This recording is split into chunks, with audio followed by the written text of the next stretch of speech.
안녕하세요, 여러분. 성공합시다. 우리는 운동선수들의 경기를 보면 그 이면에 있을 인내와 또 얼마나 큰 훈련이 있었는지를 짐작할 수 있어요. 정말 멋진 경기를 보면 그래서 우리는 더 큰 박수를 보내죠. 마찬가지로 우리가 큰 승리를 얻기 위해서는 인내가 필요하다고 말하고 있는데요. 자, 그 승리를 향해서 가기 위해서 우리가 필요한 것들을 다시 한번 점검하는 시간이 되면 좋겠어요. 26절. 우리가 진리를 아는 지식을 받은 후 짐짓 죄를 범한 즉 다시 속지 않은 제사가 없고 오직 무서운 마음으로 심판을 기다리는 것과 대적하는 자를 태울 맹렬한 불만 있으리라. 자, 이 편지를 받는 1세기 성도들은 녹록지 않는 상황 속에 있었어요. 이제 다 외우시죠? 네, 맞아요. 로마로부터의 물리적인 핍박이 있었고 경제활동을 하지 못함으로 해서 삶에 아주 심각한 공격이 있었어요. 또 두 번째는 유대교로부터의 해유가 있었죠. 니네 믿고 있는 거 거짓이다. 진짜 예수가 그리스도라면 어떻게 니네가 이렇게 고난받을 수 있나? 니네는 지금 심판 가운데 있다. 이런 거죠. 그래서 돌아오라고 계속 유혹했어요. 또 하나는 다시 오신다는 예수님이 오시지가 않으니까 신학적인 혼란도 있었어요. 그래서 10장 25절을 보면 이제 공예배에 나오지 않는 사람들이 있었던 거죠. 그거는 배교의 징조였는데 그런 사람들에 대한 심판을 경고하면서 심판을 피할 수 있도록 독려하는 내용이 오늘 내용이에요. 자, 26절에 보면 진리를 아는 지식을 받은 후에도 이렇게 되어 있죠. 이것은요, 복음을 들었지만 그 들은 말씀이 그들의 신앙 고백으로까지 이어지지 않은 상태를 말해요. 그러니까 믿음의 뿌리가 없으니까 당연히 배교할 수밖에 없죠. 또 이어서 짐짓 죄를 범한 즉 이렇게 되어 있는데 짐짓이라는 말은 일부러 고의로 이런 뜻이에요. 그러니까 진리에 대한 말씀을 듣고도 일부러 죄를 범하면 그들을 위한 속죄의 제사가 없대요. 그러니까 진리를 거부하면 그들을 구원할 수 없다는 얘기죠. 그들에게 남아있는 것은 무서운 심판과 그들을 삼킬 맹렬한 불뿐이라고 말하고 있어요. 자, 28절. 모세의 법을 폐한 자도 두세 증인으로 말미암아 불쌍히 여김을 받지 못하고 죽었거든. 하물며 하나님의 아들을 짓밟고 자기를 거룩하게 한 언약의 피를 부정한 것으로 여기고 은혜의 성령을 욕되게 하는 자가 당연히 받을 형벌은 얼마나 더 무겁겠느냐. 너희는 생각하라. 원수 갚는 것이 내게 있으니 내가 갚으리라 하시고 또 다시 주께서 그의 백성을 심판하리라 말씀하신 것을 우리가 아노니 살아계신 하나님의 손에 빠져 들어가는 것이 무서울진저. 자, 모세의 법을 어긴 사람들도 증인이 두세 명만 있어도 죽임을 당할 수 있대요. 사형을 당할 수 있대요. 그런데 하물며 하나님의 아들을 짓밟고 언약의 피를 무시하고 성령을 모독하면 그 얼마나 무서운 형벌이 기다리고 있겠냐 이런 말이죠. 자, 여기서 하나님의 아들을 짓밟는다는 말은요, 자, 예수님은 어디에 계신가요? 보좌 우편에 승리자로 계시죠. 그것에 반대되는 이미지예요.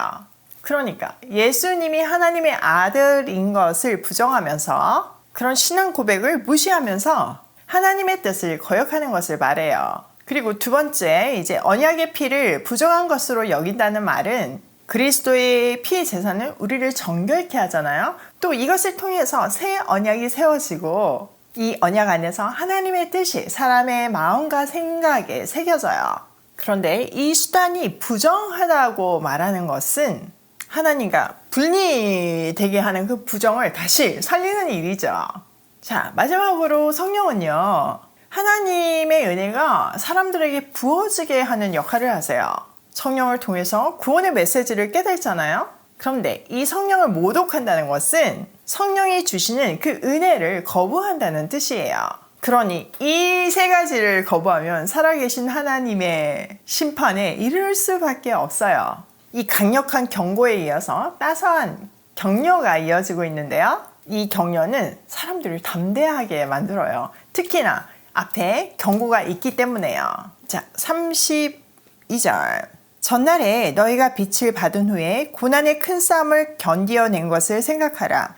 혹은 비방과 환난으로서 사람에게 구경거리가 되고 혹은 이런 형편에 있는 자들과 사귀는 자가 되었으니 너희가 갇힌 자들을 동정하고 너희 소유를 빼앗기는 것도 기쁘게 당한 것은 더 낫고 영구한 소유가 있는 줄 알미라. 자, 여기서 빛을 받은 뒤는요, 26절에 나오는 진리를 아는 지식을 받은 후와 조금 다른 의미예요. 진리를 아는 지식을 얻은 후는 들은 진리가 신앙 고백으로 안 이어지는 그런 상황을 얘기했다면, 빛을 받은 뒤는 예수 그리스도를 주님으로 영접하고 구주로 섬기며 살다가 또 삶의 주인으로 고백하는 은혜를 경험한 뒤라고 말할 수 있어요. 그렇게 그리스도의 은혜를 경험하고 그리스도의 제자로 살겠다고 결단하며 받았던 많은 고난의 큰 싸움들, 그것들을 견뎌냈던 처음 시절을 되새기래요. 때로는 모욕과 환난을 당하기도 하고 구경거리가 되기도 하고 그런 처지에 있는 사람들의 친구가 되기도 했대요. 주로 인해서 갇힌 자들의 고통을 함께하고 자기의 소유를 빼앗기는 일이 있었지만 그보다 더 큰 영구한 재산이 있음을 알고 그런 일을 기쁘게 당했대요. 즉 그들은요, 때로는 세상 사람들이 왜 저러고 살아? 이렇게 말하면서 놀림을 하죠. 그렇게 구경거리가 되고 스스로 십자가의 길을 걸음으로 고난을 받았지만 또 재산을 잃기도 했지만 그것은 단순한 어떤 단기간의 희생이나 고난이 아닌 미래의 영광을 소망하면서 그것들을 견뎌냈다는 거죠. 마치 운동선수가 그 수많은 훈련과 고난과 또 수많은 경기 뒤에 얻어지는 영광을 위해서 큰 싸움들을 견디는 것처럼요. 그때 그 마음을, 그러니까 이제 고난이 오래되면 막 지치기도 하고 뭐 세상과 타협하고 싶은 마음도 생기고 그런 때가 있잖아요. 그러지 말라는 거예요. 다시 그때를 기억하면서 그 은혜를 기억하면서 그때 가졌던 그 확신과 그 소망을 기억하면서 다시 힘을 내보라는 거죠. 자, 35절. 그러므로 너희 담대함을 버리지 말라. 이것이 큰 상을 얻게 하느니라. 너희에게 인내가 필요함은 너희가 하나님의 뜻을 행한 후에 약속하신 것을 받기 위함이라. 잠시 잠깐 후에 오실 이가 오시리니 지체하지 아니하시리라. 나의 의인은 믿음으로 말미암아 살리라. 또한 뒤로 물러가면 내 마음이 그를 기뻐하지 아니하리라 하셨느니라. 우리는 뒤로 물러가 멸망할 자가 아니요 오직 영혼을 구원함에 이르는 믿음을 가진 자니라. 그 구원에 대한 확신을 버리지 말라고 격려하고 있어요. 담대하게 인내하면 큰 상을 얻는다는 확신이죠. 이 격려는요, 하나님이 약속하신 것을 받으리라는 소망에서 와요. 마치 이스라엘 백성들이 믿음으로 약속의 땅을 향해 갔듯이 우리도 이 믿음의 여정 끝에서 하나님께서 약속하신 그 선물을 받게 될 거예요. 의인은 믿음으로 말미암아 살리라는 하박국의 말을 통해 믿음을 떠나서는 그 누구도 의롭게 될 수 없음을 강조하고 있어요. 그러므로 그 누구도 뒤로 물러남으로 멸망할 사람이 되지 말고 믿음을 지키고 가져서 인내해서 생명을 얻는 귀한 사람, 복된 사람이 되래요. 자, 오늘 내용을 우리 삶에 적용을 해보면 첫 번째, 세상에는 딱 두 종류의 사람이 있다. 구원받는 사람과 구원받지 못하는 사람. 더 정확하게는 구원받는 사람과 심판받는 사람. 그 구원은 우리가 믿음을 지킬 때만 가능하죠. 두 번째, 뒤로 물러서지 말자. 우리가 그 최후의 승리를 얻기까지는 인내의 시간이 필요해요.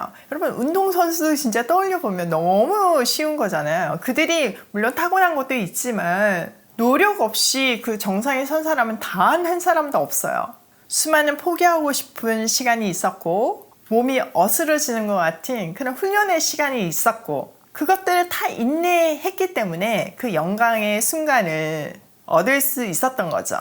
우리에게도 그 시간이 필요한 것을 꼭 기억하면서 뒤로 물러서지 말아야 해요. 세 번째, 하나님의 은혜에 붙들려 완주하자.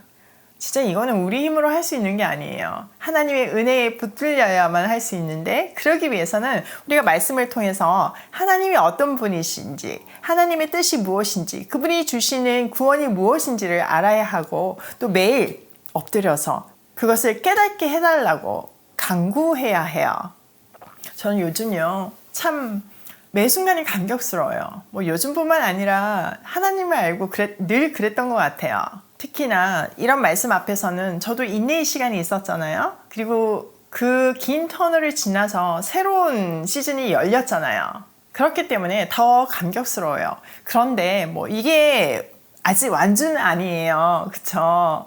이전의 고난을 통해서 저는 더 큰 확신을 얻었고, 앞으로의 길에 더 인내할 수 있는 근거와 확신이 있었어요. 그 강렬한 확신이 있기 때문에 여러분한테 매일 아침 이렇게 말씀을 전하고 있잖아요.